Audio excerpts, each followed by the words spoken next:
పుట్టిన పిల్లలను అల్లారు ముద్దుగా చూసుకుంటుంది తల్లి. పిల్లల విషయంలో ఎవరైనా ఏమైనా అంటే అస్సలు ఊరుకోరు. అలాంటిది కన్న తల్లి 2 ఏళ్ల కూతుర్ని చంపేసింది.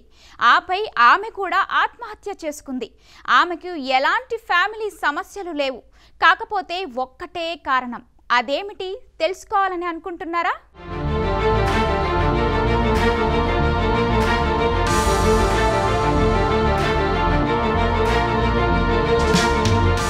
పెద్దపల్లి జిల్లా కేంద్రంలో దారుణం చోటు చేసుకుంది. ఓ మహిళ 3 ఏళ్ల చిన్నారికి ఉరివేసి ఆపై తాను ఉరివేసుకుని ఆత్మహత్యకు పాల్పడిన సంఘటన చోటు చేసుకుంది. పెద్దపల్లి పట్టణంలోని టీచర్స్ కాలనీలో వేణుగోపాల్ రెడ్డి, లోక సాహితీ రెడ్డి దంపతులు నివాసం ఉంటున్నారు. ఈ దంపతులకు ఒక కూతురు సంతానం. ఏమైందో ఏమో కానీ ఇంట్లో ఎవరూ లేని సమయంలో లోక సాహితీ రెడ్డి తన 3 సంవత్సరాల కూతురు రితన్య రెడ్డికి ఉరివేసి ఆ తరువాత తాను కూడా ఉరివేసుకుని బలవన్మరణానికి పాల్పడింది. ఈ ఘటన జిల్లా కేంద్రంలో సంచలనంగా మారింది.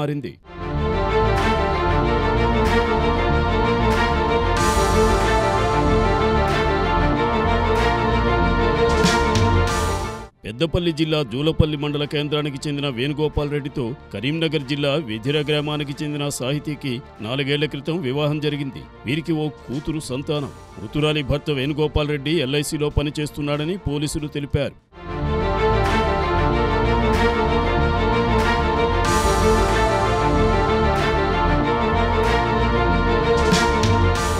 అయితే భర్త వేణుగోపాల్ రెడ్డి జగిత్యాల్లో తమ సమీప బంధువుల ఇంట్లో శుభకార్యానికి వెళ్లగా సాహితీరెడ్డి పెద్దపల్లిలో తాను కిరాయికుంటున్న ఇంట్లో కూతుర్ని చంపి తాను కూడా ఉరివేసుకుని తనువు చాలించింది.